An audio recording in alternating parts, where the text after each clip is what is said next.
This episode is brought to you by DistroKid. When you think about businesses that are selling through the roof, like Aloe or Allbirds, sure, you think about a great product, a cool brand, and great marketing. But an often overlooked secret is actually the businesses behind the business, making selling, and for shoppers, buying, simple. For millions of businesses, that business is Shopify. Nobody does online business better than Shopify.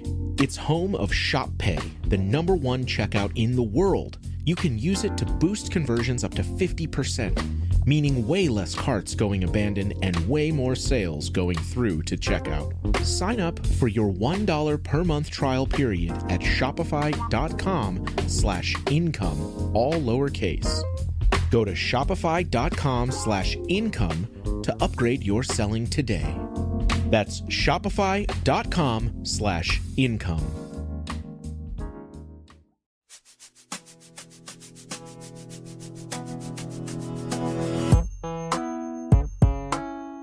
Hey everyone, today's guest is Nick Wheeler, guitarist and backing vocalist for the Stillwater, Oklahoma rock band, All American Rejects.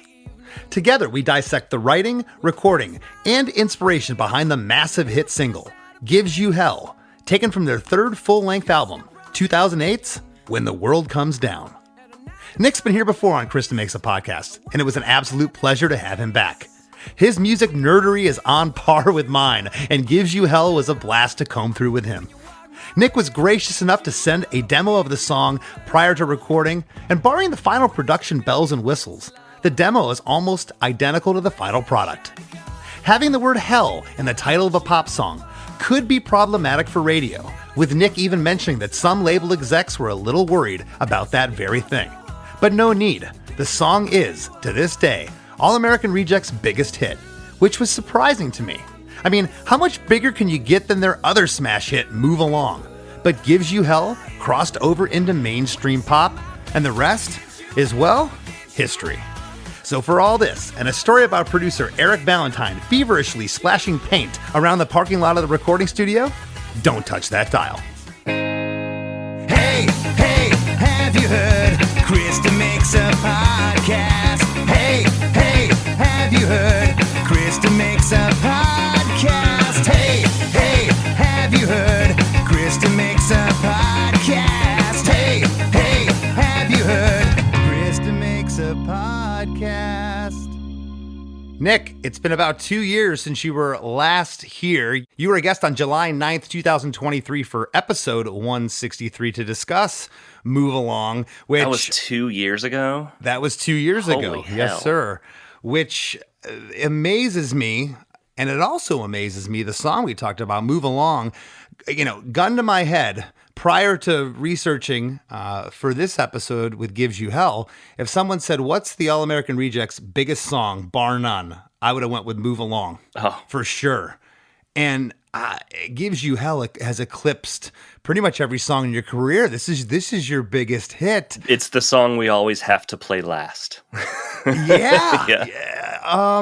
Do other people share my sentiment with that? For some reason, Move Along seems like it was everywhere. This song definitely was everywhere too, but my perception was Move Along was the bigger hit for you guys. I mean, Move Along was definitely the biggest record we had. Yeah. The biggest album, I guess. And, it was probably in more movies and stuff. And, I don't know, I guess it depends on, everyone's personal timeline, what songs they attach themselves to. But yes, technically Gives You Hell is the biggest song we've ever written. This term Gives You Hell. I remember when I first heard that term, giving somebody hell. Yeah, they gave me grief. I knew what it meant, but I've never heard it said like how it was phrased or said in this song. It's a very interesting lyric. We had a hard time deciding what to actually call the song. Like, hope it gives you hell, or hope this gives you hell, or give you hell. You're right. It's a little awkward, but now it's just kind of, I guess it's zeitgeisty now. So, sorry about that. Yeah, no, it's definitely a little bit odd, and it's also crazy how high up the chart. I mean, this song is your most successful single to date, hitting #1 on the Billboard mainstream top 40 chart and the adult top 40 chart, and peaking at #4 on the Hot 100, which is about as pop as you can get, with a title Gives You Hell. Dude, we actually, before we released the song, the label was worried that it wouldn't get played on radio. Yeah. So we were going down the rabbit hole trying to figure out how to make a radio edit. Do the hip hop thing where we just mute the word, or do like scratch it out. Yeah. Or do the Bloodhound Gang thing where we just have like wacky noises. I think we had like chicken sound or a dog barking. Yeah. Or there's the little finger symbols that happen at the very last beat. We tried putting those in place of hell. Turns out we didn't even need it. I can't believe that so many family-friendly pop stations played the song, because we've heard from like kids that came to shows like that, this, like, their parents don't normally let them say that word. Yeah. When this song comes on, it's okay. Of course. And again, this appealed to the masses, this song. So, if you're no effects, you don't care. It's like whatever. But, you guys are, at this point, you're a pop band, you're on the radio, and that's something to think of. And I figured the label or management or someone had something to say about it. Yeah, we certainly didn't think about it. But, a week before the song came out, somebody at the label decided to speak up and be like, hey, have we thought about this yet?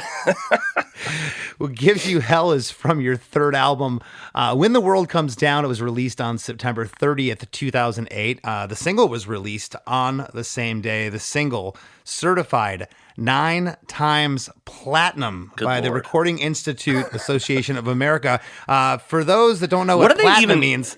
What are they even counting anymore? I don't know. Well, it said here, and I researched it, Nick. It said that's 9 million shipments in 2024. So, okay. Yeah.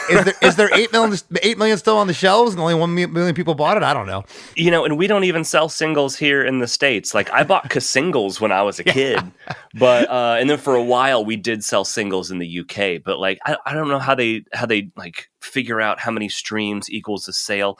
I've got the only plaque I have for this record is for iTunes sales and ringtone sales. That is awesome, though. This song sold 1 million ringtones before we all put our phones on silent and never turned them back on. Right. Yeah, the only time you ever hear a ringtone is when it's someone like 30 years older than us at the grocery store. It's like the loudest thing you've ever heard in your life. Or when the plane lands. Yes. I brought that up. I kind of made a silly joke a second ago about how, 9 million were shipped, but only 1 million were bought. There's 8 million sitting on the shelves. Back in the 70s and 80s, they would ship these Kiss albums that nobody was buying. They'd ship 1 million of them and claim they were platinum. But, we all went to the record store and would see the cutout bins with like 30 records from Kiss that nobody wanted. Yep. But I mean, it's just incredible the success you've had with this track. Because again, on the surface, it didn't seem to me like this was your biggest hit. And wow, it's. I mean, it certainly didn't seem like it was or was going to be for us either. Which, I mean, I'm sure we'll get into that, but yeah. Well, I want to talk a little bit. The song was recorded at George Lucas's Skywalker Ranch Studios in California. The gang vocals were recorded at Skywalker Ranch. And the rest of it was at Eric Valentine's studio, Barefoot, in Hollywood. Have you done an episode about a song produced by Eric Valentine yet? Yes, we have. Okay. I've done with the episode with Smash Mouth. I also had Blag from the Dwarves on. Oh, Smash Mouth, of course. Okay. Yeah. And Blag. Okay, cool. So you've heard some Eric Valentine stories. A little bit. I'd actually like to hear more because he's been one of my favorite producers forever. They are aplenty. I have some for you. So. Perfect. As you know, great friends with Howard Benson. He produced the Move Along record. I love Howard's productions. I think he's fantastic. But not to take anything away from Howard, Gives You Hell. I can feel Eric's presence here. There's a little dirt on here. It's not a crisp and super clean production, although it has a pop sheen to it that we definitely are going to get in and talk about here in a little bit. Couple more things before we break into the song. That Gives You Hell peaked at number 4 on March 7th of 2009. The 3 songs ahead of it were Right Round by Flo Rida Ride at number 1, Dead and Gone by T.I. featuring Justin Timberlake at number 2, and Heartless by Kanye West at number 3. So yeah, and I think we finally got booted by Jason Mraz. What was that tune? I'm Yours. I'm Yours. Yes, which was we were battling for like 6 weeks there. which was absolutely huge. And it's so funny, man. I know you guys, what background you came from. You were punk rock kids. You got in this band. You wrote a song, Swing Swing. It got picked up by radio. Your second album goes through the roof. And now here you are sandwiched between Kanye and what is that like? That's got to be a mind-altering substance. This record was a trip because, when Swing Swing came out, we were played on rock radio. And when Move Along and Dirty Little Secret came out, it was also rock radio, but it started to cross over to pop. Sure. But rock radio was still a thing. When The World Comes Down came out in like 2008, 2009, rock radio was kind of disappearing. So if we were going to be played on the radio, it was going to be pop. And that's when we would be played next to the Black Eyed Peas or like 50 Cent or, whatever, T.I., whatever you were, the list of names you had a minute ago. Sure. And we were doing these radio shows with those artists as well. I mean, we played Wango Tango with Lady Gaga. It was a trip, man. I mean, there were not very many, if any, other bands on the radio anymore. So we were very fortunate to still get played on pop radio. It kind of ended there. That was kind of the peak of the mountain. But we got to do it. We got to be there. No, you got to be there, and I've said this before. If you had hits, I don't care what band you were. If you had hits, and you might break up for a while, you might go away, but if you play your cards right, people will never forget those hits. The magnitude of hits that you guys had as a band, those memories are with people forever. And that's the beautiful thing about reaching this many people. Want to get into this song? Yeah, thanks for sending me the demo. I was certain you guys being what I call a rock band first and a pop band second. I was certain I was going to put the demo on. It was going to be like guitars and drums, and I'm like, they got in the studio, they got this under the microscope, and Eric Valentine's like, well, what if we do this on a Casio type sound? Boy, was I wrong. The demo's darn near identical to what you guys recorded, barring all the production nuances. Where's that shiny car? Did it ever get you far? You never seem so tense, love. I've never seen you fall so hard. And do you know where you are? But truth be told, I miss you. And truth be told, I'm lying. When you see my face, hope it gives you hell, hope it gives you hell. When you walk my way, hope it gives you hell, hope it gives you hell. When you find a man that's worth the damn and treats you. I probably mentioned last time I was on here, when we were writing the record Move Along, we'd written like 20 some songs, and we're still looking for that first single. And so we uprooted ourselves and just holed up in a rehearsal studio in Atlanta. None of us lived there. We were living out of a hotel. We had nothing to do but create and write and play music together. And so we kind of started with that model when we were writing When the World Comes Down. And first thing we did was jump in the car, drive back to Atlanta, got a cabin in the woods, and, wrote a handful of songs. And a couple of those songs made the record. And then we went up to Vancouver, kind of the opposite atmosphere. We went to, got a high-rise condo, on, I don't think Airbnb was a thing yet, on VRBO or whatever it was. Yeah. And just, holed up there for a couple weeks and wrote a handful of songs. And a couple of those also made the record. And one of them was Gives You Hell. And, this would have been 2007. So, my mobile recording setup was very limited. I had a laptop and a 2-channel inbox, and that was it. Yeah. Very little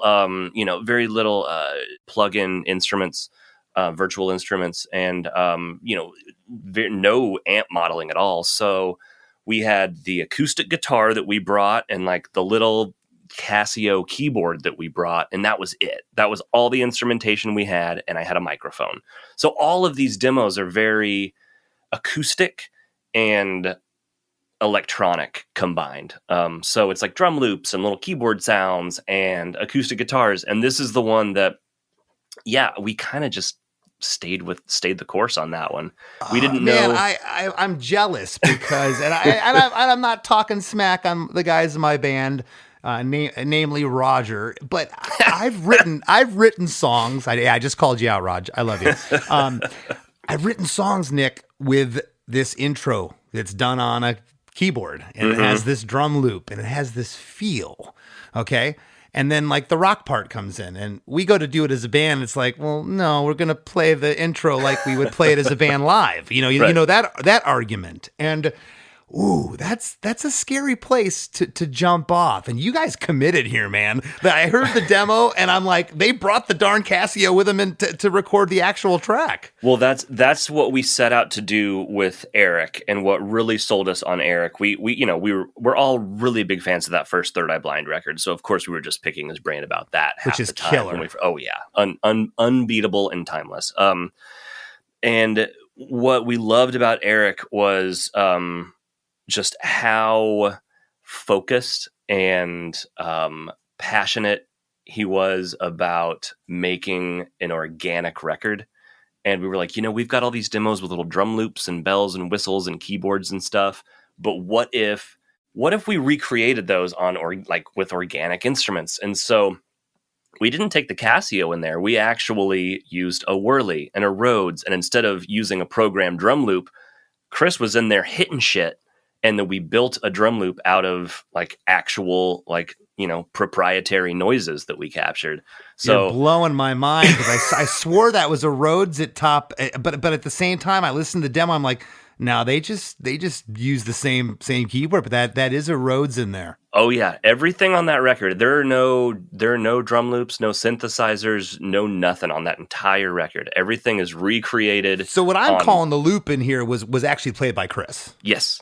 Yeah, I think the kick drum was a combination of him hitting a guitar case, him hitting an actual kick drum, and then the snare sound was him dropping a stick on a Yamaha NS10 speaker, making that click sound.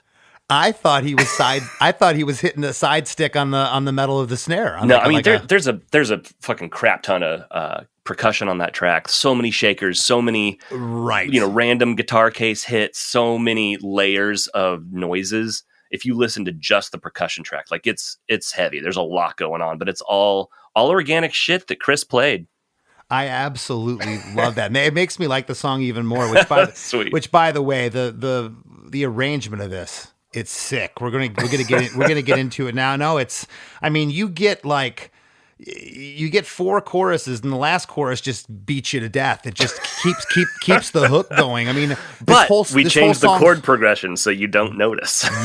You did, and I said beat you to death. That wasn't a negative. That was in this instance. That's a great thing to get. Appreciate it. To get hit with this chorus. The song is 3 minutes and 33 seconds. Gives you hell. The intro, it's 2 bars with I call it a shaker flutter, Nick, and a drum loop that we know is not a drum loop. It's a little jazz brush. Yeah, a little jazz brush. Yeah. A drum loop comes in. It sounds like a drummer playing with brushes. Yep. Then we get a volume swell and a single note on a keyboard. It comes to a crescendo with a ding. And that bell, is those little hand clappers you're talking about? Little finger cymbals, yeah. The little monkey with the cymbals. I love that. Whose idea was that? I can't remember specifically, but like I said, there was a whole day that Chris and Eric just geeked out with percussion stuff. So it either came from that, or maybe it was just something silly that I had in Reason or something when I was programming the demo. It's perfect. It only happens like 4 times. You don't overuse it, but it adds up. It's one of the hooks in this it's not song. Like a vibra slap. You can use it a few times and get away with it. Yeah. Wait, they used the vibra slap twice in this song? That's weird. Yeah. After that ding, it's followed by 4 bars. After the ding, the finger symbol, there's 4 bars of the main keyboard and drum loop. That drum loop, it sounds like a kick, a side stick snare, which we now know is the dropping of a drumstick and a sporadic hi-hat. And then we're into verse 1 with that loop and that keyboard continuing. It's just that and the lead vocal.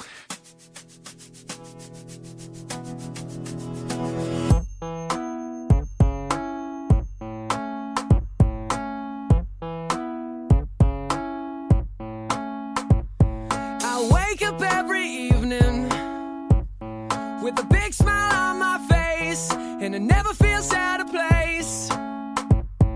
And you're still probably working at a 9-to-5 pace. I wonder how bad that tastes when you see my face. Hope it gives you. I wake up every evening with a big smile on my face, and it never feels out of place. And you're still probably working at a 9-to-5 pace. I wonder how bad that tastes.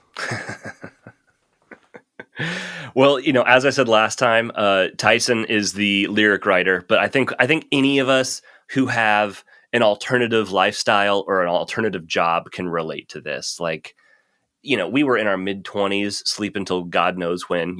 On tour, we're sleeping until sound check at 3 or 4 in the afternoon. Sure. And we have the antithesis of the 9-to-5 lifestyle.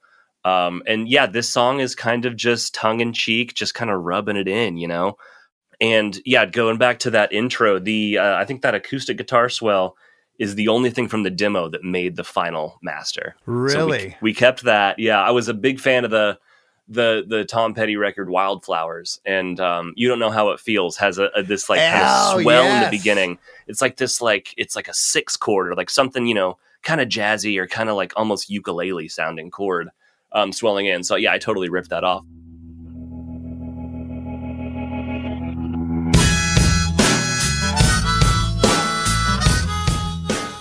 But that did make the final master. I did not know that was an acoustic swell there. I can't tell with what it was manipulated with. It's so cool. Well, it was, it's just a DI plugged into my inbox, so it's kind of fakey acoustic sounding. But yeah, that's what that was. But yeah, as far as the lyrics go, it's gonna be funny hearing them back. After this long, actually like kind of diving in and then going back, because for the longest time, Tyson would never tell anyone who this song was about. And he's told me who he wrote it about, but I still don't know if the entire song is about this person. Right. Because I share the same sentiment about this person. Maybe he just told me because I could relate to it. At times, I thought the song was about me. I think at times, a lot of people probably thought the song was about them as well. So this will be funny to kind of go back to that, like that anxiety that we all had, like, who the fuck is this about?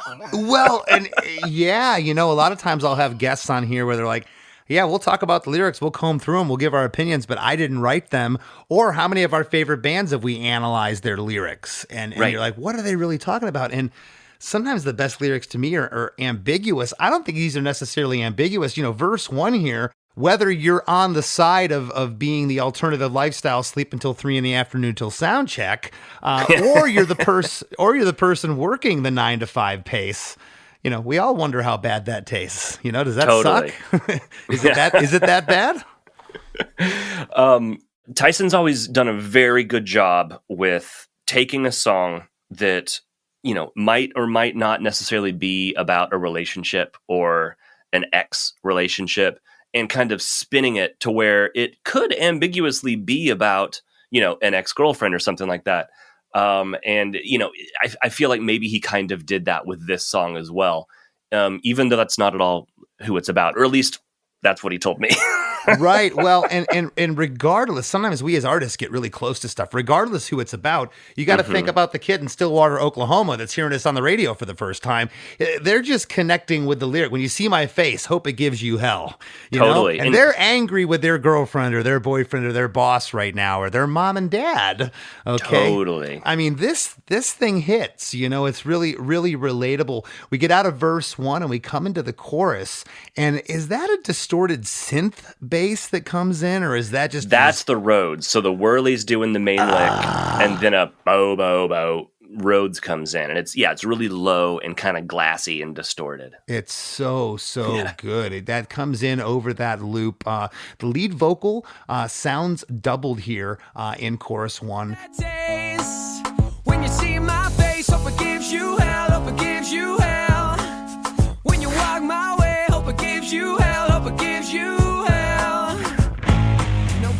When you see my face, hope it gives you hell. Hope it gives you hell. When you walk my way, hope it gives you hell. Hope it gives you hell. We get harmonies on the hope it gives you hell on all 4 times. After the first time, the first line, when it says, hope it gives you hell, sounds like a whip or a hand clap sound that happens. That might have been from the demo, too. I think it was just a reverse hand clap thing. Okay. Yeah.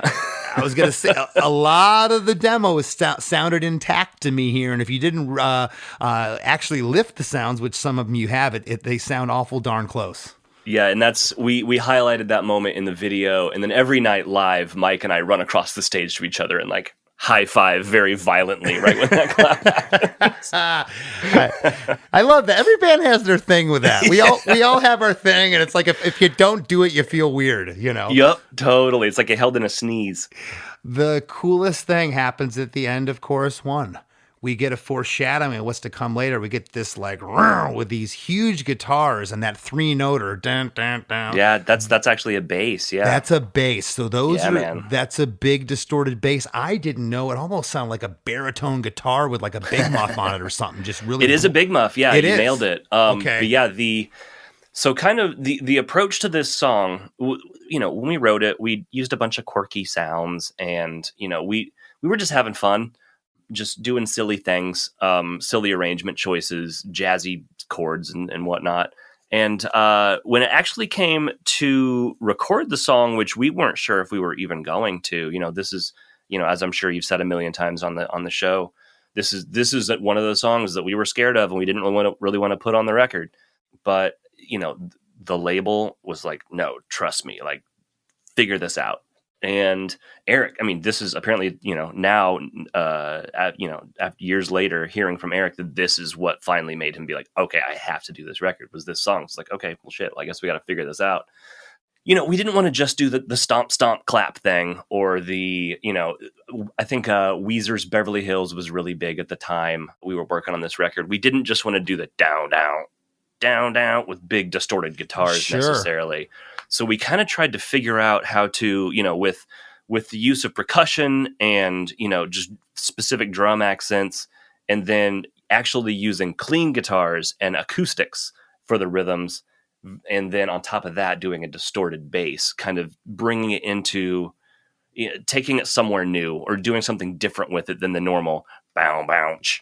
No, there's sounds on this song that I've never heard put together. You know, that I mean it. There's some really unique sounds. You know, that bass, it sounds like that blown out bass or guitars you hear a lot of time in EDM or electronica tracks where it's just, it's ripping, man. It just rips your head off, you know, but these are so clean. They're huge, but they're clean. They don't step on the vocals. The way they're EQ'd is brilliant. Yeah, I mean, Eric did a brilliant job with making room for everything. You know, we're one of those bands who just kitchen sinks it, especially when the last chorus hits. Like, it's just like everything that's been in the song, bring it back. Right. Well, and he does such a brilliant job of EQing and sculpting to where everything has its place.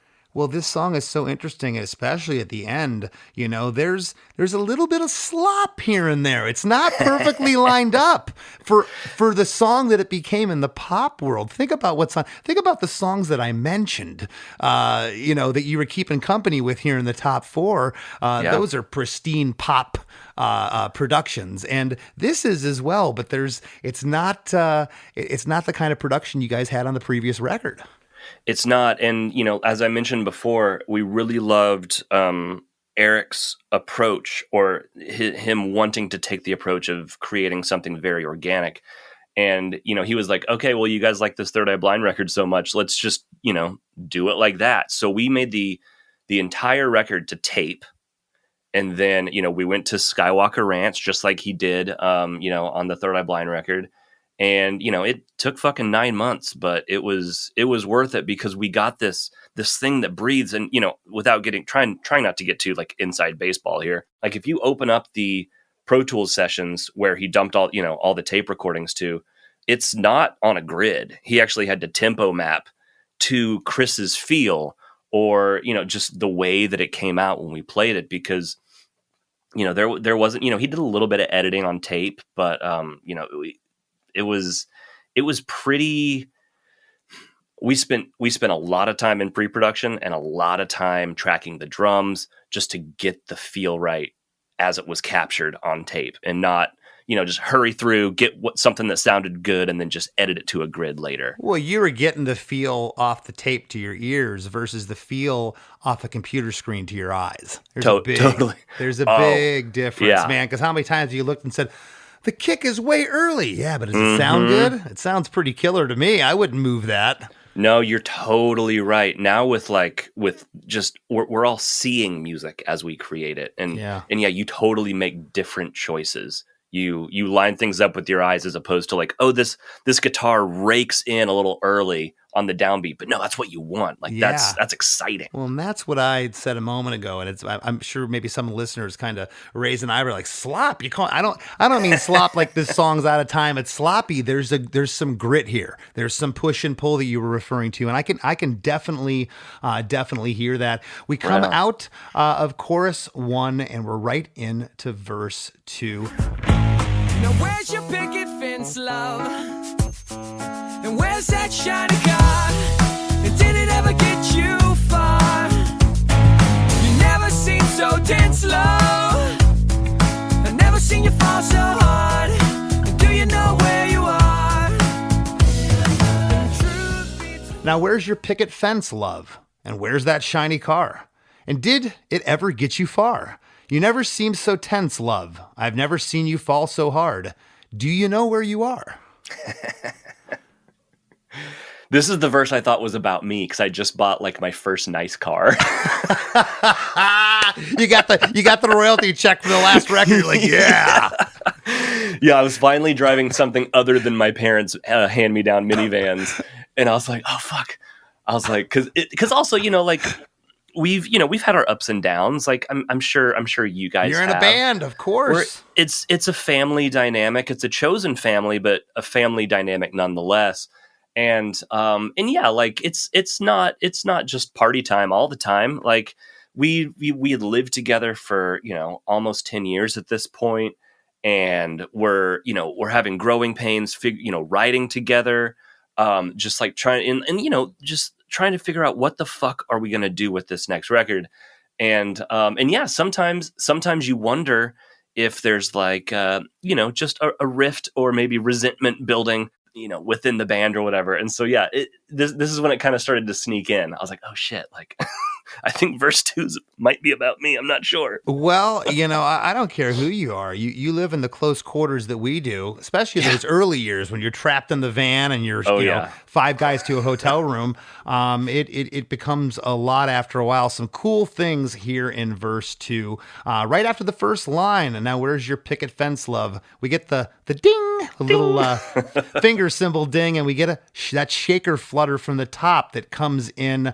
And on that second line, and where's that shiny car? We get a harmony. We get a harmony on Did It Ever Get You Far? And all the other lines in verse 2, there's harmonies on. The second line, I'm calling them acoustic drums. The acoustic drums come in with the loop there. Bass and another loud keyboard hook panned off left, and off to the right, the keys are playing single notes on the third line. And Did It Ever Get You Far? We get that dun, dun, dun, that big bass. Left and right comes in. It's the same basically the same thing that happened at the end of chorus 1. It's foreshadowing what's to come later.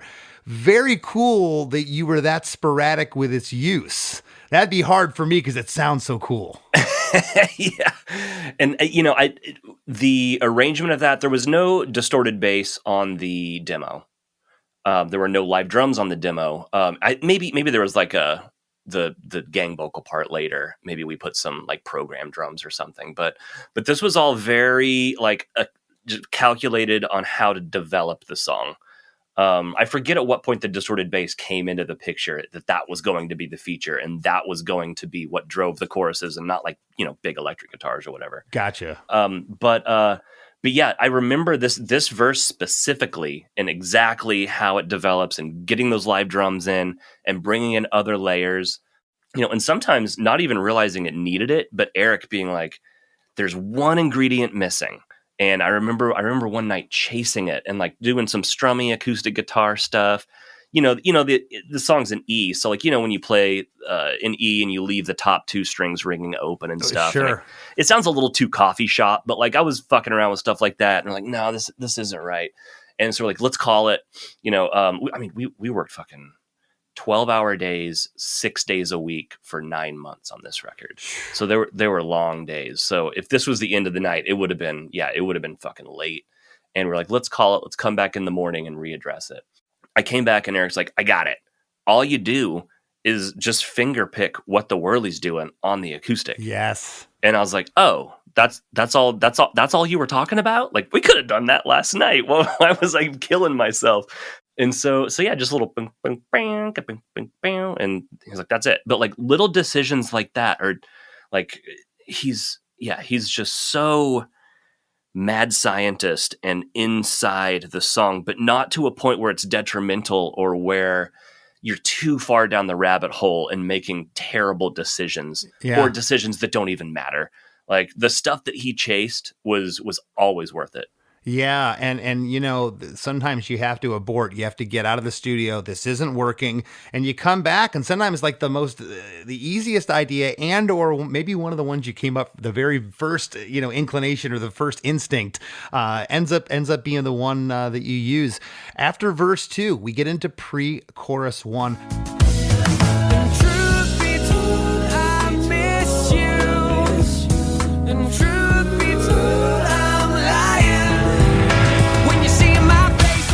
And truth be told, I miss you.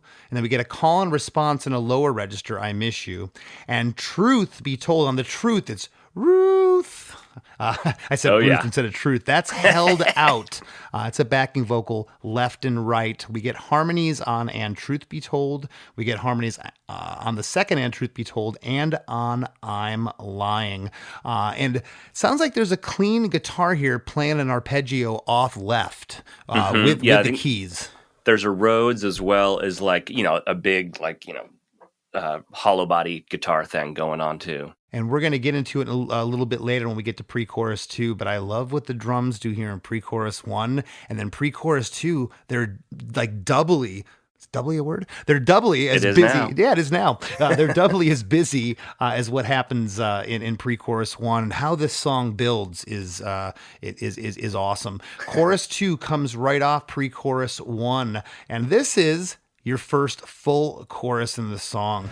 When you see my face, hope it gives you hell, hope it gives you hell. When you walk my way, hope it gives you hell, hope it gives you hell.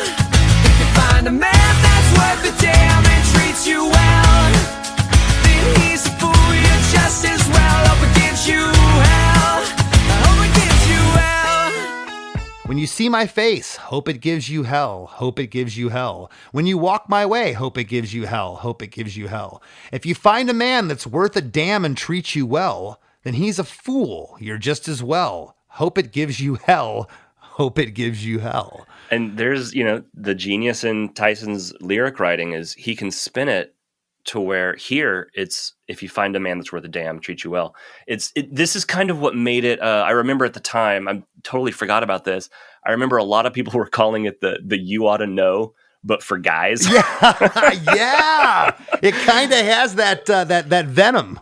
Yeah, that's a great word for it. But yeah, that's the genius in his writing. He can spin it to where almost anybody can relate to this. Like you said, whether it's their boss or their parents or their teachers or an ex-girlfriend or an ex-boyfriend, whatever. Well, I mean, how when you see me, my face, or when I'm walking towards you, I hope it gives you hell. And then, you know what? If you find a man that's worth a damn and treats you well, I hope it gives you hell too. I mean, you're coming at that person from every angle almost. Oh yeah. And coming from a small town where we didn't really fit in, there were, a lot of people that either didn't give me or us the time of day or, just didn't, just were fucking bullies. So, for me, that song is about that.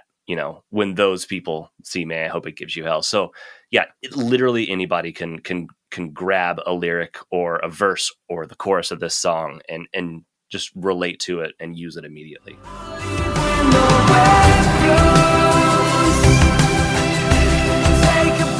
Hey everybody, don't go anywhere. We got lots more coming up with Nick Wheeler after a few words from our sponsors.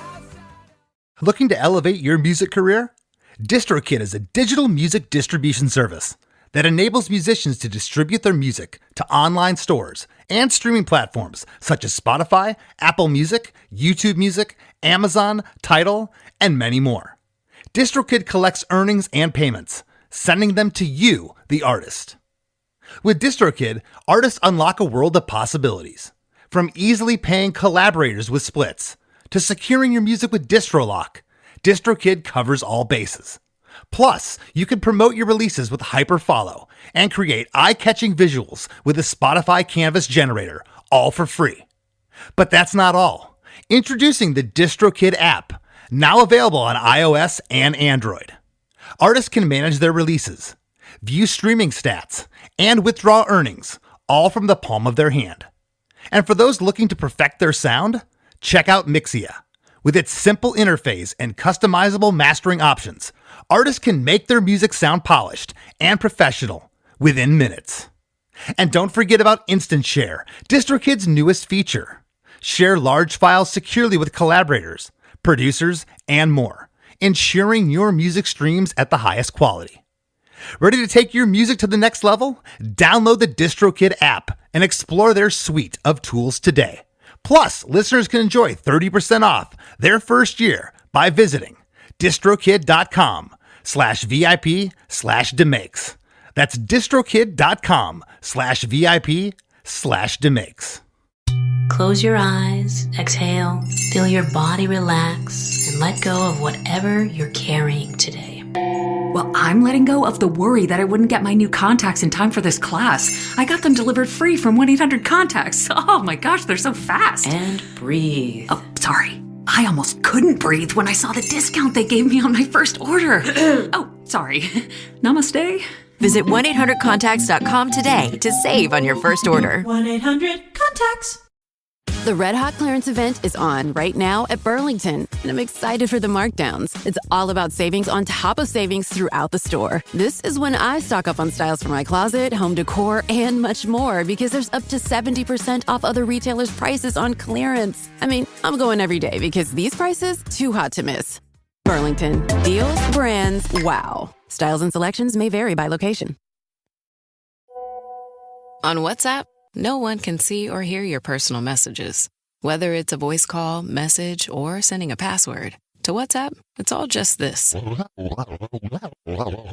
So whether you're sharing the streaming password in the family chat or trading those late-night voice messages that could basically become a podcast, your personal messages stay between you, your friends, and your family. No one else. Not even us. WhatsApp. Message privately with everyone. This episode is brought to you by State Farm. Knowing you could be saving money for the things you really want, like that dream house or ride, is a great feeling. That's why the State Farm Personal Price Plan can help you save when you choose to bundle home and auto. Bundling, just another way to save with the Personal Price Plan. Prices are based on rating plans that vary by state. Coverage options are selected by the customer. Availability, amount of discounts and savings, and eligibility vary by state. Pro Savings Days doorbuster deals are on at Lowe's. My Lowe's Pro Rewards members save an additional $120 on a GE 21.9 cubic foot top freezer refrigerator. Plus, members save $70 on a Bosch hammer drill, now only $99. Not a Pro Rewards member? Join for free today. Lowe's, we help, you save. Valid through 7/23 while supplies last. Selection varies by location. Loyalty program subject to terms and conditions. See Lowe's.com/terms for details. Subject to change. Hey everyone, Chris DeMakes here, and I've got some exciting news. Chris DeMakes a Podcast is now on Patreon. Your support is what keeps this show going, allowing us to bring you deep dives into amazing songs from incredible artists every week. When you join our Patreon at chrisdemakes.com, you'll get instant access to hundreds of episodes of The After Party, our weekly bonus show where producer Chris Fafalius and I talk music history, trivia, tour stories, classic albums, and whatever else comes to mind.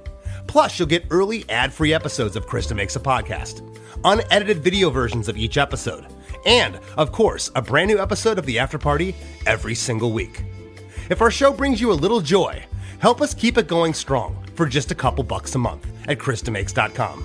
Not ready to commit? No problem. You can sign up for a free membership while you decide. Thanks so much, everyone, and I hope to see you all at The After Party.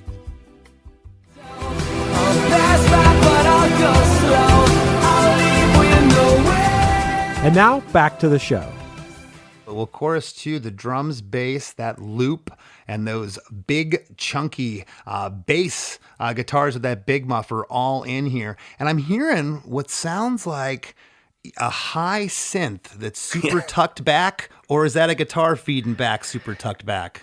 It's a guitar that Eric manipulated. Again, this was an ingredient that he's like, it's missing something. Because if you go into the session and you mute that, it's all that atmosphere just disappears. Right. Just having that single note of it. I know. It's like that tension.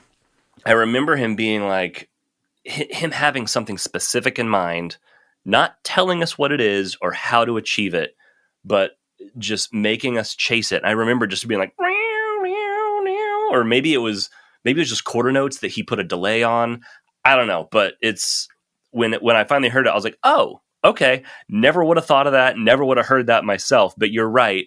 It just creates this, it fills this register and creates this atmosphere that if it's not there, you'd truly miss it. Right, and I thought, I was convinced on chorus 2 it was a synth. When we got to chorus 3, it's a little bit louder on that chorus. I'm like, wait a second, is that a guitar? Yeah, I think it's up a dB, maybe a dB and a half there. It's noticeably to me louder. Chorus 2, we get the harmonies on "Hope It Gives You Hell" all 4 times. We get a harmony also on "If You Find a Man That's Worth a Damn and Treats You Well, Then He's a Fool. You're Just as Well.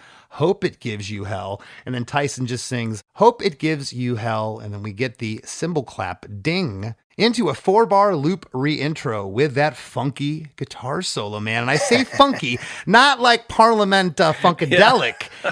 It's almost, I'm going to say it, it's almost out of tune. It's not obvious. It's not poppy. And this is pretty much the same thing that you played in the demo. It's so cool. And it only happens these 4 bars. It's very interesting.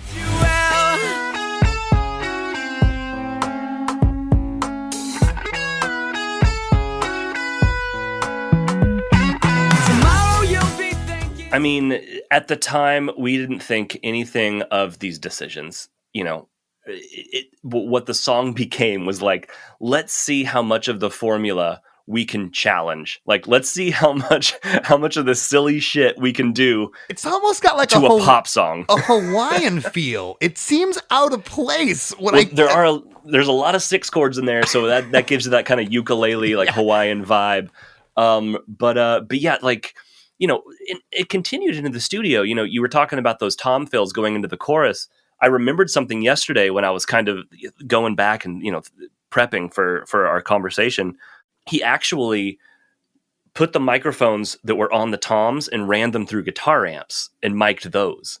So the toms you're hearing are actually amplified through, you know, a Fender Twin and, you know, a Magnatone, just like these random combo amps.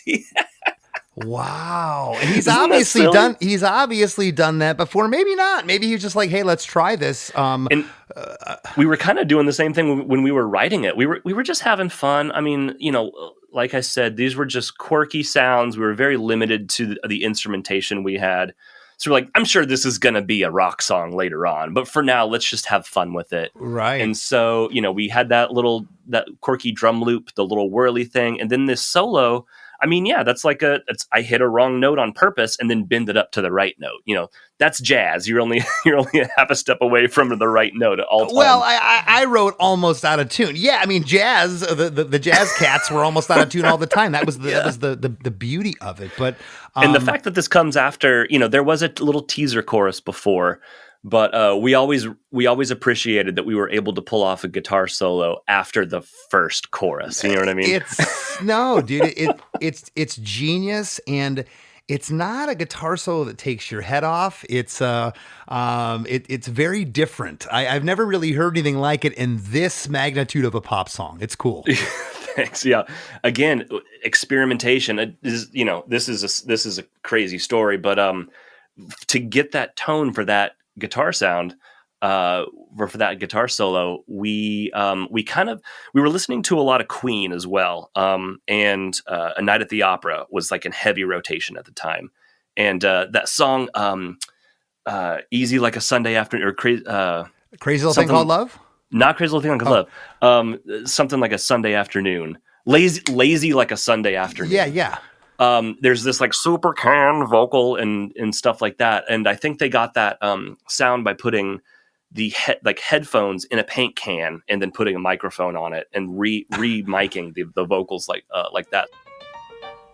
I go out to work on Monday morning. Tuesday I go off to honeymoon. I'll be back again before it's time. So we're like, what if we mic the guitar with a paint can?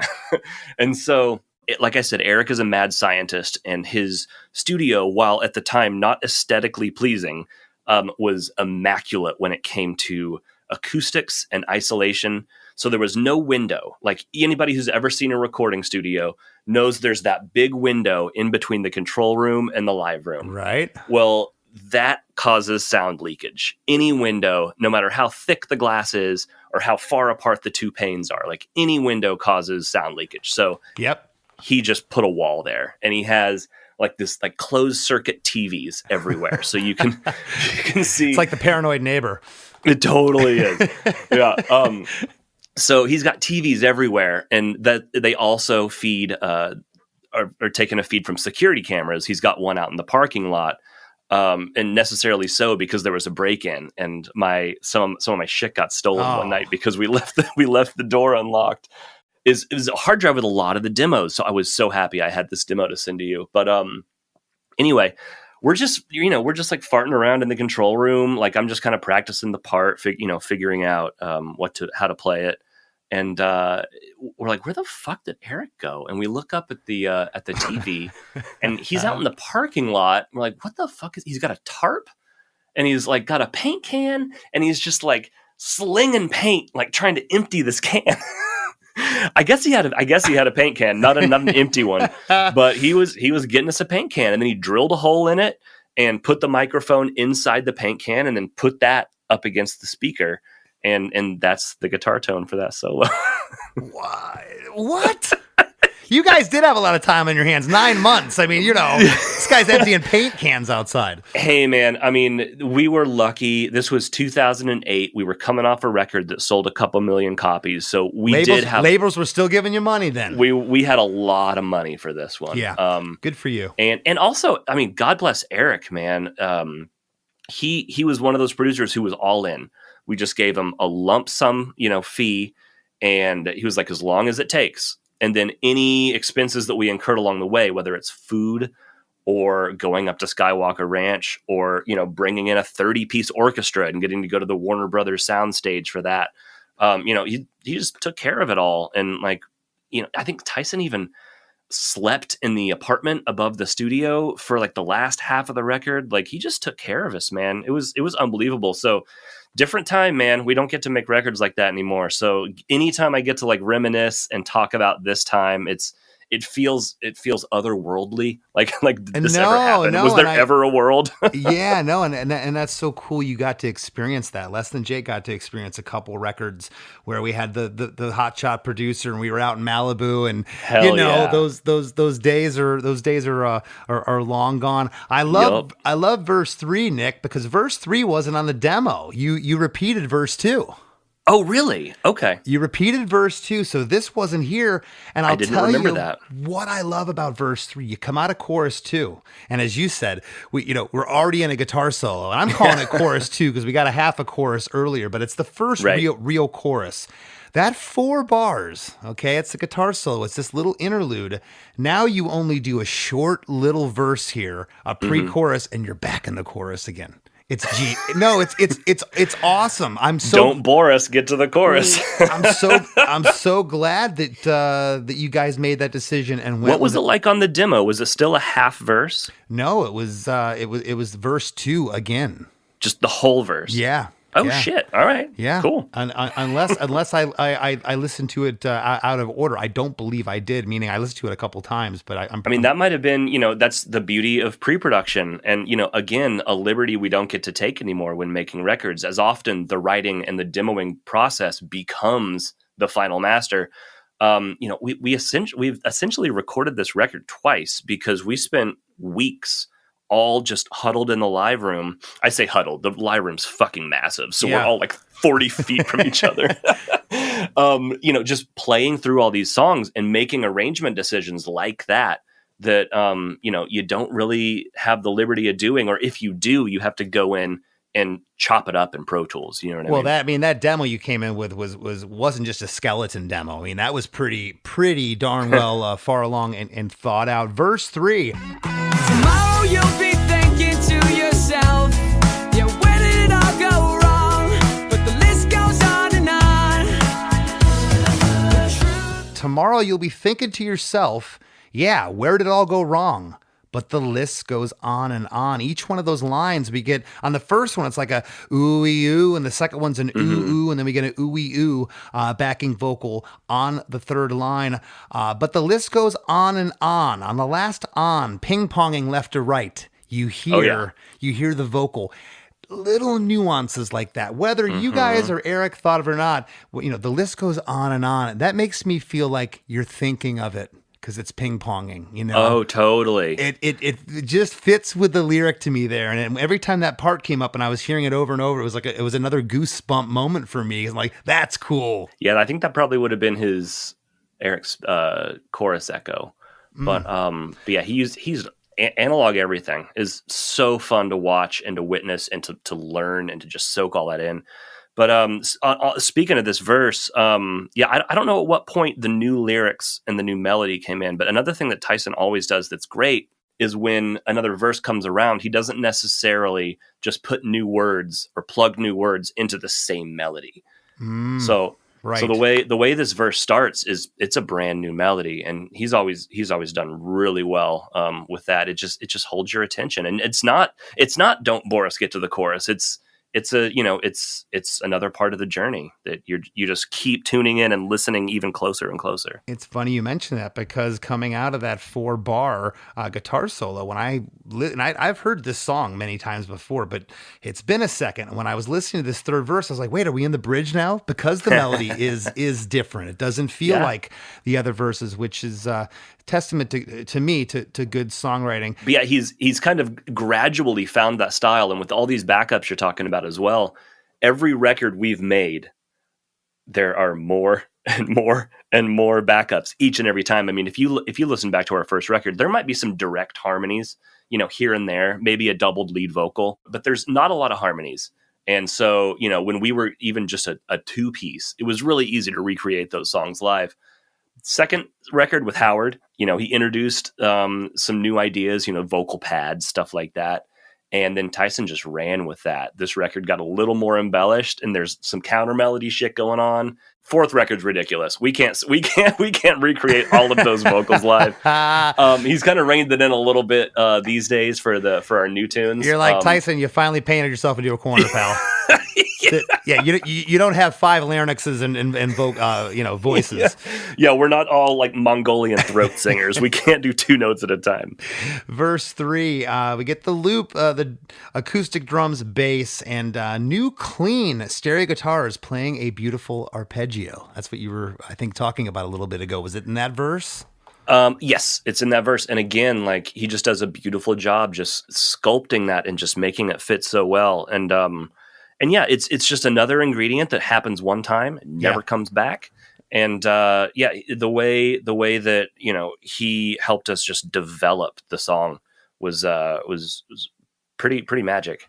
I love it. Well, pre-chorus 2, same overall instrumentation and lyrics as pre-chorus 1, but the drums, as I mentioned earlier, they're way busier here. On the last line, there's a swell of guitars and bass here on pre-chorus 2 that feels bigger than pre-chorus 1. It just lifts a little bit bigger there. And then we get in to chorus 3, which is the same lyrics as chorus 2 and the same harmony placement. We don't get a hope it gives you hell, a last line on this one. That high synth, I was calling it, which we now know is a guitar, is a bit louder here.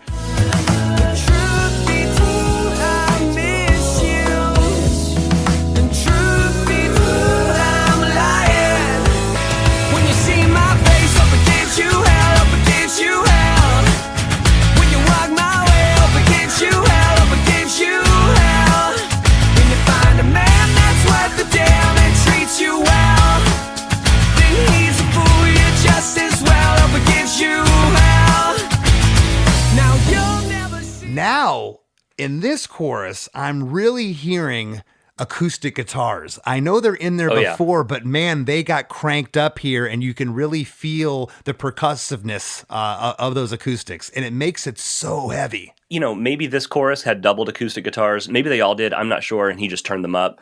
But yeah, then there's like a clean hollow body kind of doing the same thing, but it's all like that high register shit. Yeah. And there's like so many fucking shakers in there. Like it's just like I a know. wall of like scratchiness. I couldn't tell if there were shakers or if another stereo pair of acoustic guitars came. A lot of times those will sound like shakers. It's all of it. Yeah, acoustic guitars will sound like shakers a lot of times if they're mixed a certain way. You put a little slap delay or echo on it. And I probably put a lot more like, chukka chukkas in there on the second, as you're calling the third chorus here. Probably just developed the part and just played more. I don't know. Okay. I love where the bridge goes because it's like the bottom kind of drops out here. And I kind of feel like the song needed it at this point.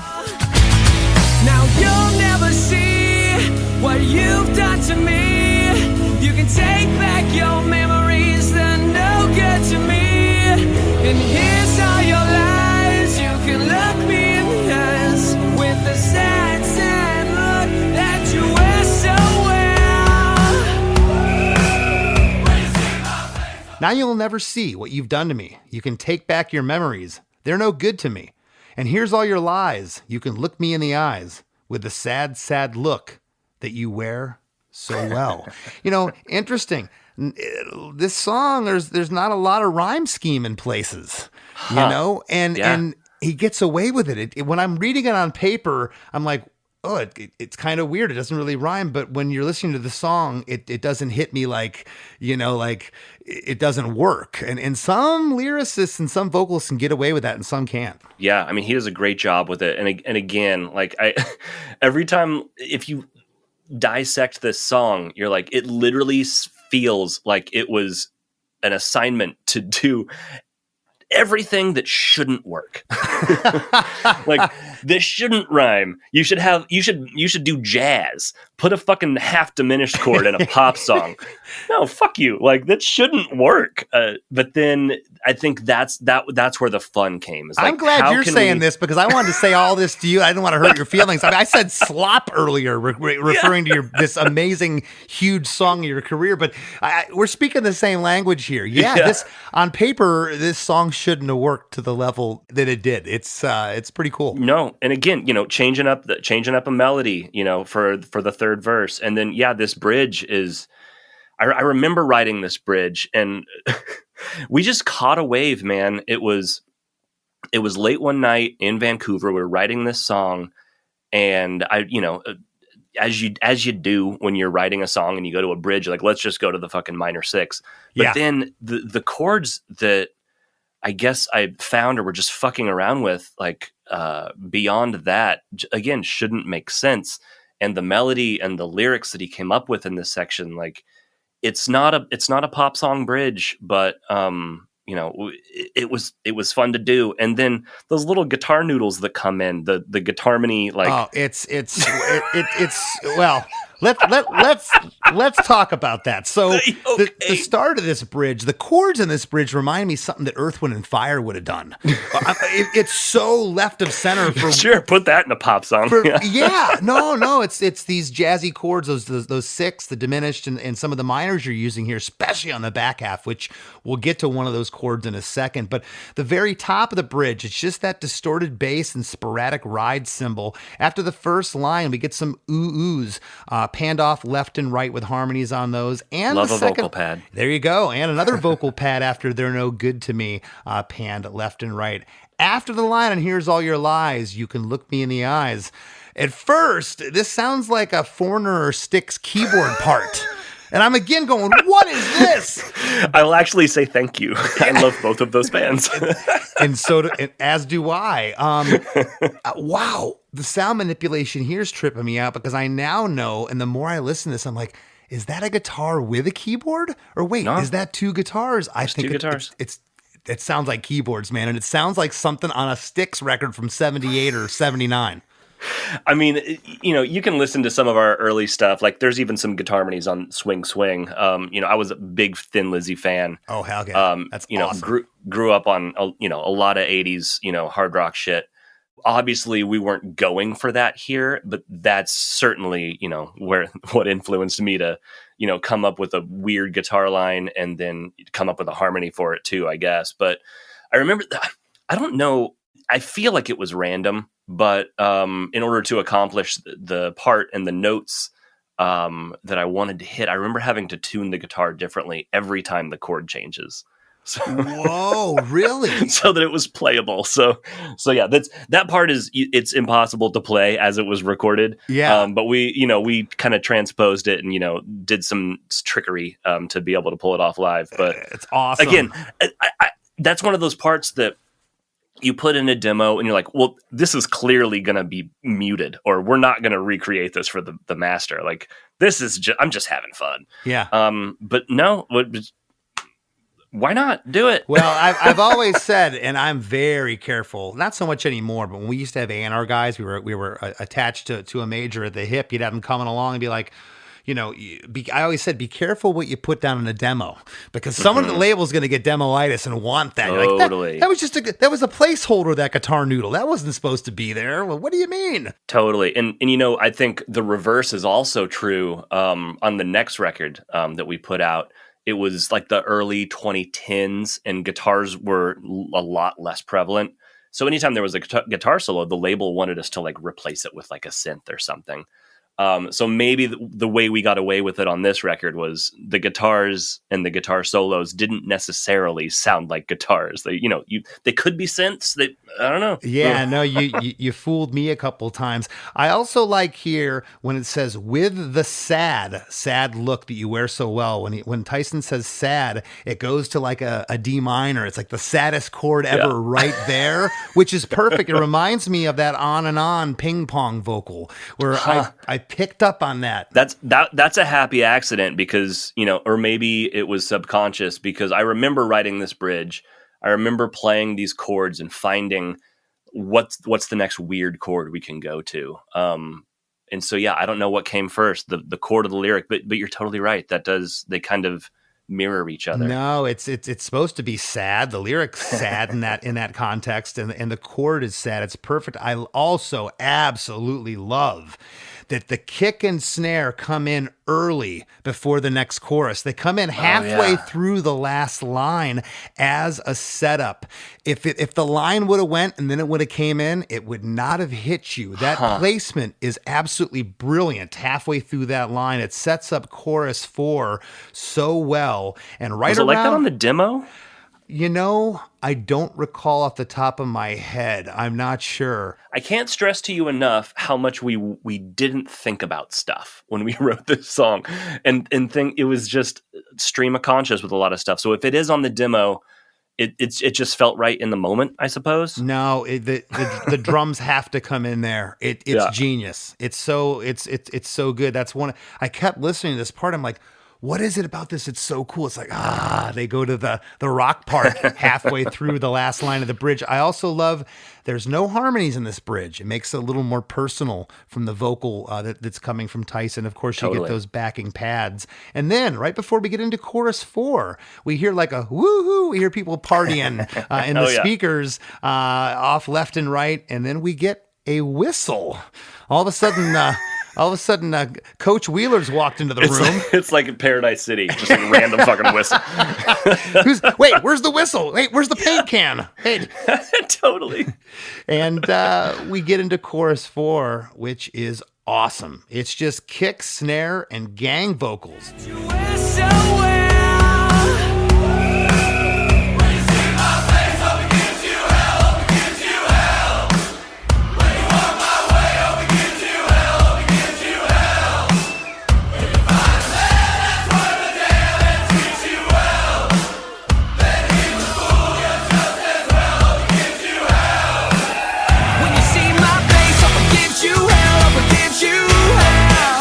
When you ride my way up against you, hell up against you.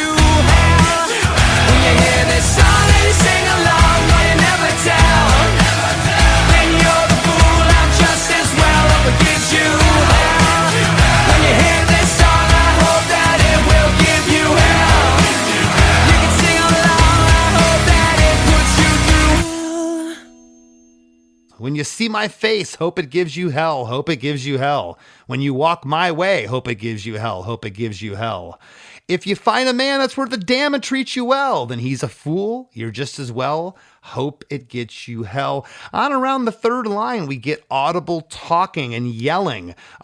This whole part is loose. Yeah. The last line, loose as in you're at a party. Everyone's kind of having some drinks, hoisting their beers in the air.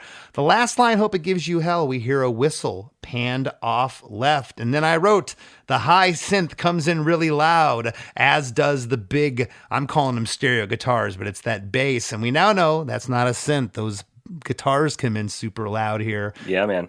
Well, I don't know who to credit for the whistle playing, but yeah, funny story about that whole gang vocal section. Yeah, who was that all? Was that just you guys doubling and tripling the parts over and over? Or do you have a bunch more people? It sounds like a huge crowd. You know, when we wrote the song, we did a gang vocal in the demo, and that was just Tyson and me just recreating, overdubbing ourselves.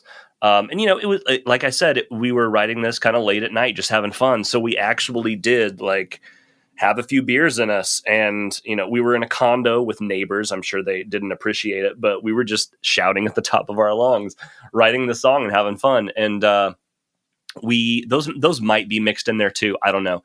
But we kind of did the same thing for the record. But we just had a lot more people. And we did get to go to Skywalker Ranch for a week during the recording process, because there was another thing that Eric did on that Third Eye Blind record that we wanted to do also, was not just go to Skywalker Ranch, but get this roomy drum sound that he achieved. Like if you listen to the end of Jumper on that first Third Eye Blind record, it ends with that huge verby snare hit.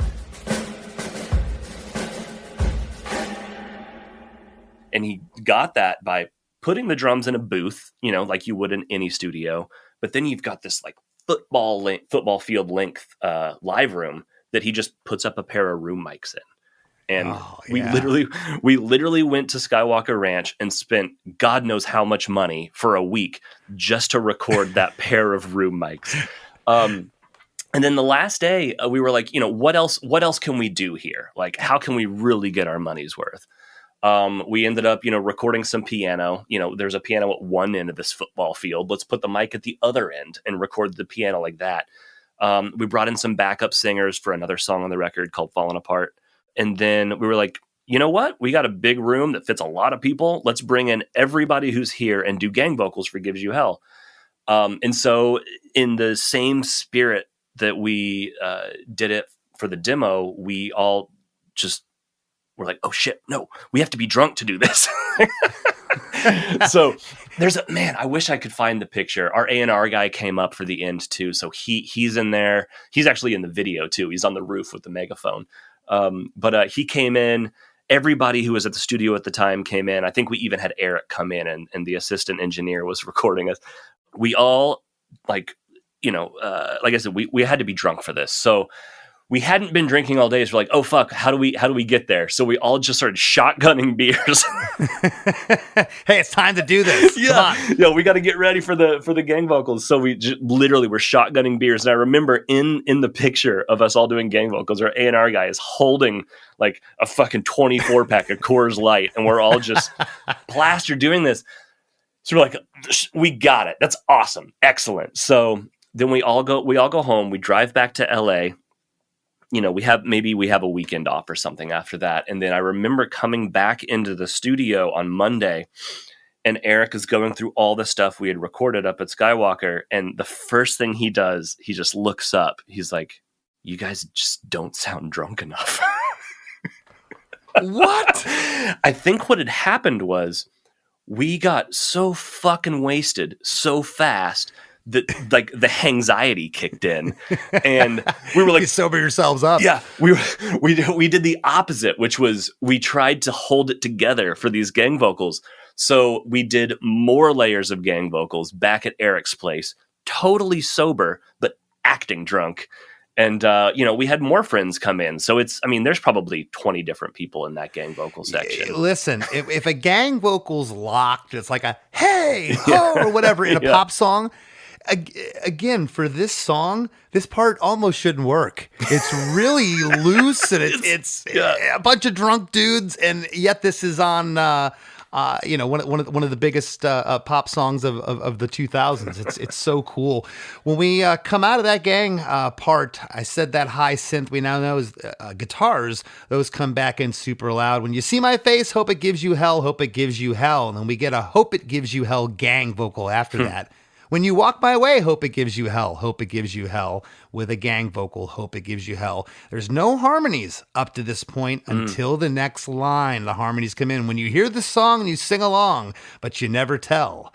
But you never tell is a gang vocal.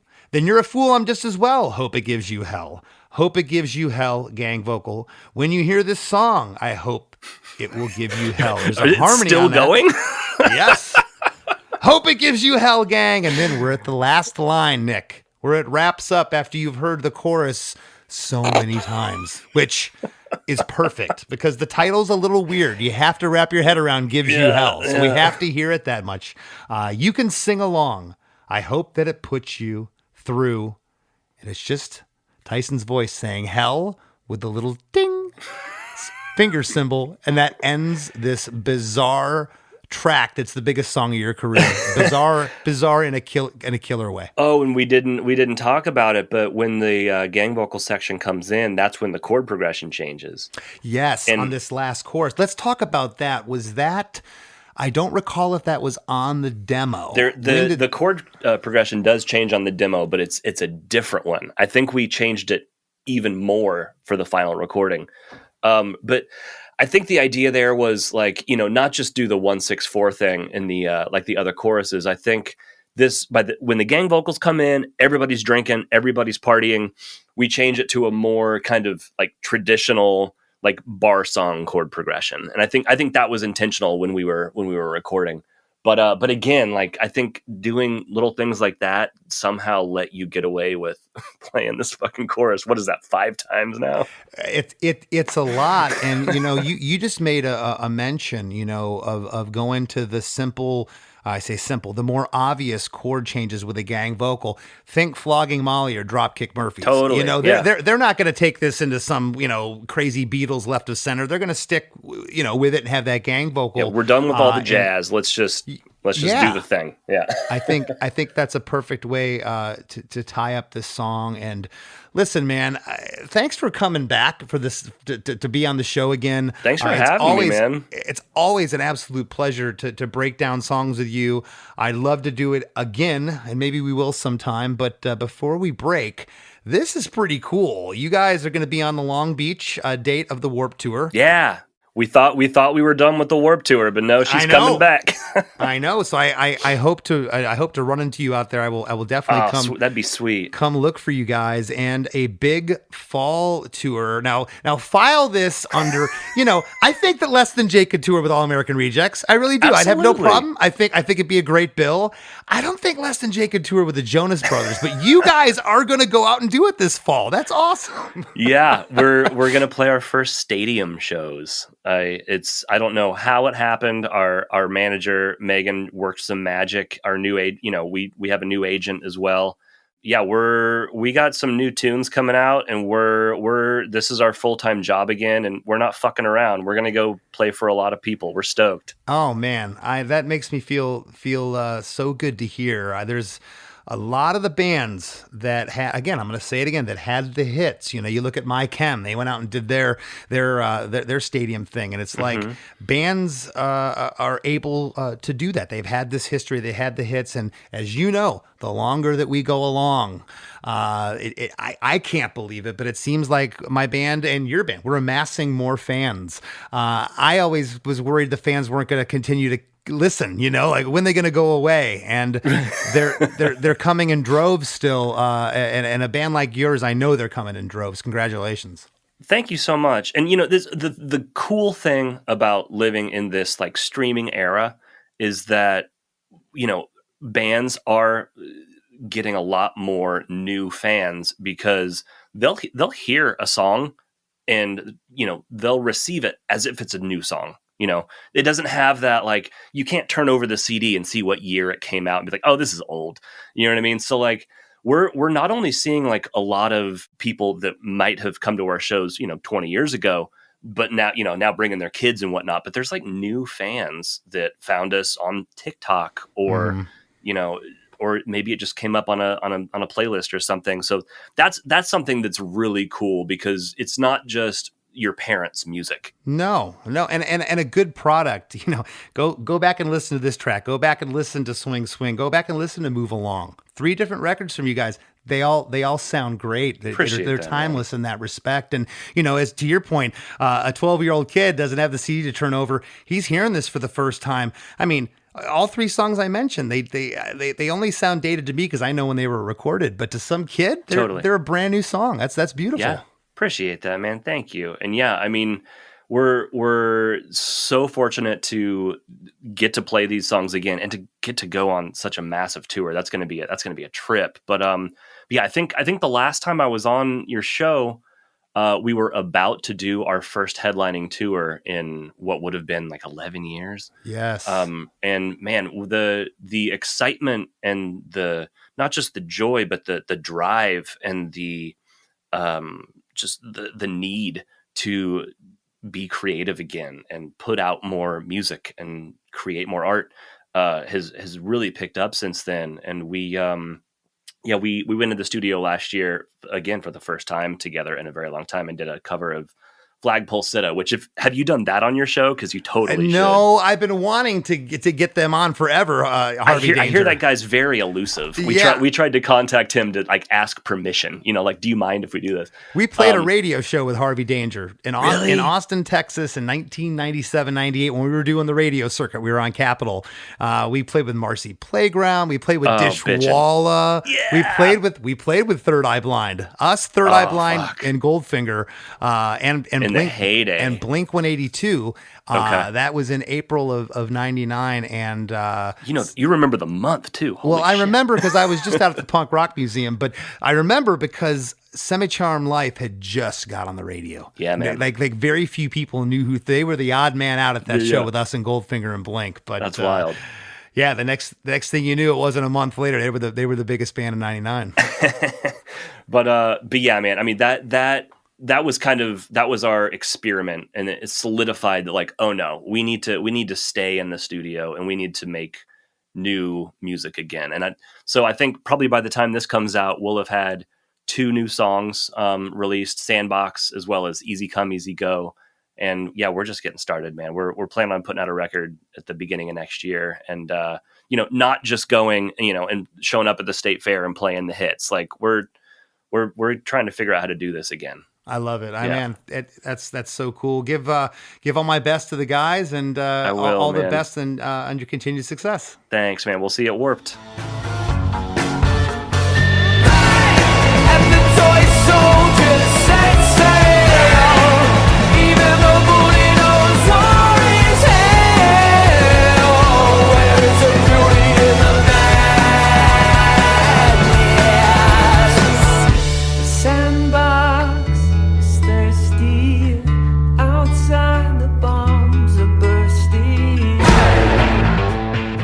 Nick Wheeler, always an incredible guest here on Chris DeMakes a Podcast. I can't wait to talk to Chris about this in the rap segment that's coming up right after a few words from our sponsors, so don't go anywhere.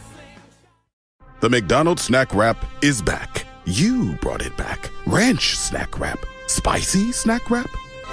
You broke the internet for a snack. Snack Wrap is back. Ba-da-ba-ba-ba. This episode is brought to you by Liquid IV. In heart-pumping moments, you need hydration that can keep up. That's where Liquid IV comes in. Scientifically formulated to quickly replenish electrolytes and fluids lost from your well-earned sweat session. Hydrate your favorite mode of movement with Liquid IV, made with triple the electrolytes of the leading sports drink, plus 8 vitamins and nutrients. Also available and sugar-free. Tear, pour, live more. Visit liquidiv.com to learn more. Hey, it's Ryan Reynolds here from Mint Mobile. Now, I was looking for fun ways to tell you that Mint's offer of unlimited premium wireless for $15 a month is back. So I thought it would be fun if we made $15 bills. But it turns out That's very illegal. So there goes my big idea for the commercial. Give it a try at mintmobile.com/switch. Upfront payment of $45 for 3-month plan, equivalent to $15 per month required. New customer offer for first 3 months only. Speed slow after 35 gigabytes if network's busy. Taxes and fees extra. See mintmobile.com. Make your next move with American Express Business Platinum. Enjoy complimentary access to the American Express Global Lounge Collection.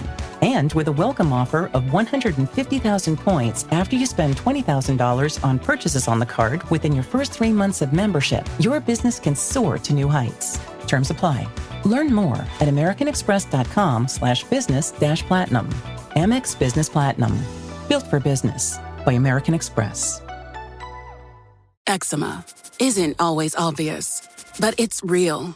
And so is the relief from Ebglyss. After an initial dosing phase, about 4 in 10 people taking Ebglyss achieved itch relief and clear or almost clear skin at 16 weeks. And most of those people maintain skin that's still more clear at 1 year with monthly dosing. Ebglyss, lebrikizumab LBKZ, a 250 milligram per 2 milliliter injection, is a prescription medicine used to treat adults and children 12 years of age and older who weigh at least 88 pounds or 40 kilograms with moderate to severe eczema, also called atopic dermatitis, that is not well controlled with prescription therapies used on the skin or topicals, or who cannot use topical therapies. Ebglyss can be used with or without topical corticosteroids. Don't use if you're allergic to Ebglyss. Allergic reactions can occur that can be severe. Eye problems can occur. Tell your doctor if you have new or worsening eye problems. You should not receive a live vaccine when treated with Ebglyss. Before starting Ebglyss, tell your doctor if you have a parasitic infection. Searching for real relief? Ask your doctor about Ebglyss and visit ebglyss.lilly.com or call 1-800-LILY-RX or 1-800-545-5979. Rated T for teen. Each year, thousands of adults lose their shred. It's an epidemic simply known as shred loss. But it doesn't have to be this way, because rekindling your shred is as easy as playing the new Tony Hawk's Pro Skater 3 and 4. With new parks, cross-platform multiplayer, and sick new game modes, we can put an end to shred loss everywhere. Get the new Tony Hawk's Pro Skater 3 and 4 and show the world that the shred's not dead. Get Tony Hawk's Pro Skater 3 and 4 available now. Hey friends, have you been loving Chris DeMakes a Podcast? Well, spread the love by leaving a 5-star review on Apple Podcasts and Spotify. Don't hesitate to share what you enjoy about the show in an actual written review on Apple Podcasts. Not only does it help more people discover us, but we often read reviews in the Wrap segment of the show. It's a quick, cost-free way to support us and takes just a minute of your time. Your reviews mean the world to us and help us keep the podcast thriving. Thank you for being a listener, and thank you for being a friend. As we near the end of the show, here's a band you might not know. Welcome to this week's Band You Might Not Know. If you'd like your band to be considered for Chris DeMakes a Podcast, email your best song via MP3 only and a short bio to bandyoumightnotknow@gmail.com. This week's featured artist is The Decline, a skate punk band from Perth, Australia. They've been rocking stages for 2 decades now, and the clip I'm about to play features guest vocals from none other than Nuno from A Wilhelm Scream. Here's a snippet of that song, War. But there's nothing really left, there's no reason to reflect on the outcome cause it's just too hard to see. Our future not consumed by apathy. When a song won't make it better, but you sing it every day. You learn the only closure is the closure that you take. Excess investigation of my weakness and my flaws without a single introspection into what you did or yours. This is a war. The Wrap with Chris and Chris. Can Nick just be on every episode of Chris DeMakes a Podcast? He's like the perfect guest, isn't he? He's really, really good. He's really, really funny, and I love he listens to the show, so he knows what he's getting into. So, man, so many good stories. One thing I meant to tell him that I thought was so funny, and the Patreon people that are seeing the video of the episodes will see this. Did you see what shirt he had on?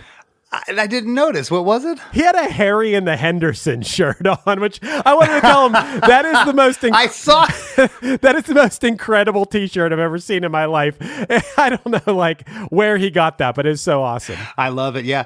During the episode, Chris, I was thinking, gosh, if me, Nick, and Chris Ballou ever got stuck in a room together, we'd never make it out. We would talk about music till we ran out of air in that room. Nick's kind of the perfect guest. Yeah, I told him, open door, man. Anytime you want to come on and talk about one of your songs or somebody else's song, like we do those kind of episodes. Yeah. I love when Nick's on. He's one of my favorite guests. Question for you, Chris. If someone were to ask you prior to this episode what their biggest song was, would you have said this or Move Along? You know what's so funny about that? I wouldn't have said Gives You Hell. I would have said Move Along, but I said to some of my friends, we were riding in the car somewhere, I said, oh yeah, Nick from All American Rejects is coming back on. And they said, oh, to do Swing Swing. And I was like, no, to do one of the much bigger songs than that. Some of my friends think Swing Swing is their biggest song. And I'm like, that's not even close to their biggest song. But yeah, I would have thought personally that it was Move Along. Yeah. And, wow. As you know, because we talked for over an hour with this episode, there was a lot to talk about here. There was so much. I think one of the things initially that impressed me the most was getting the demo from him and not being too far off base, tempo-wise, everything. Yeah, there's a few more bells and whistles on the actual recording, but everything barring that third verse, which was the second verse repeated, it's all there. Yeah, I love that they stuck with the kind of production and sounds that are on the demo. I also love that he talked about like writing songs with whatever you have at your disposal. If all you have in front of you is a Casio keyboard and a microphone, if you write a song with that, that might even force you out of your bubble a little bit. If you're used to writing songs on a guitar or something, and then you have a different instrument, it's just, you can write, honestly, you could write a song if you had a bucket. If you had a bucket and a stick, you can write some sort of song, you know? And I think that that's like a fun challenge sometimes. And maybe sometimes you'll come up with something that you wouldn't have thought of otherwise. I think that's awesome. Yeah. And just everything that they, you talked about in the episode with Eric Valentine, the paint can, they see him on the, on the security camera. I was like, what is he doing? And just, as Nick said, they had time on their side and they had a big budget. Labels were still given lots of big recording budget and money to bands, and he was appreciative of it. He knew, he knows those are the old days of yore, and he can reminisce about it, and we can have fun as we did today. Sounds like the dream recording experience, to have time to mic a paint can and spend time experimenting, capturing unique sounds. I mean, I guess you don't need to be necessarily in a dream recording experience to, at the end when it's time to do the gang vocals, to have some beers and have it be like a party, because that's going to come through on the final recording. I love that story, the party atmosphere of that. That's how it should be every time when you have to do those kind of things, I think. Yeah, and you and I were talking about it a couple days ago. You're like, man, that guitar sound, which is actually the bass on this. There's not many guitars in this song. The guitars in the choruses are acoustics doubled, jing jing on all those big parts. You have the noodly guitar part in what was that the second verse, or was the second pre-chorus? Well, the one that Nick was talking about where he's playing the arpeggios. I mean, yeah, there's guitars in this song, but it's not a big guitar rock song. It's all based around that keyboard hook. Yeah, and those parts you're talking about, those hits, dude, I've heard this song in passing hundreds of times since it came out, but it'll be like, in a grocery store or at a gas station or something. And in preparation for this episode, I was listening to it through my studio speakers here. I was like, oh my God, this sounds incredible. And I didn't realize before I started doing a little more research, this was an Eric Valentine production. And man, oh man, dream producer for sure. Definitely would be on my very short list if I could work with anybody on on an album. And he's done those Good Charlotte records, and say what you want about Good Charlotte. You go back, those records sound great. They really do. Eric, he's an old punk rocker that he didn't have much recording gear early on in at his fingertips, so he was drilling holes in paint cans and stuff. But man, the proof is all here. I love. I called it slop. There's a looseness with this song. Everything about it, that guitar, that funky guitar solo, the title, this huge pop song gives you hell. Yeah, it's almost like I've never heard it said that way before this song. So I think that they would be responsible. I'm trying to think if I would use that. Like, she was really giving me hell. Maybe I would say someone was giving me hell, but gives you this hell. This doesn't gives you hell. No, it's weird. Yeah, not really. So they put that out there as an expression, but also you talked about it. How cool is it that you can attribute that sentiment to so many things? It's so awesome to be able to write a lyric that pretty much any listener can relate to because they could put themselves. It doesn't matter the situation. It could be a relationship. It could be your boss. It could be anything. This gives you hell lyric. You can relate to it one way or another. Right. And again, these were 4 kids from Stillwater, Oklahoma. They formed this band in 1999. Okay. There's still not much to do in Stillwater, Oklahoma. Let's go back almost 30 years. I guarantee there was nothing to do. Here, these 3 punk rockers, these kids were listening to NoFX and Blink and whatever else, Third Eye Blind and anything that was happening at radio. They were kids. To then, a short 10 years later, being sandwiched between Kanye West and Flo Rida. That's just unreal. Yeah.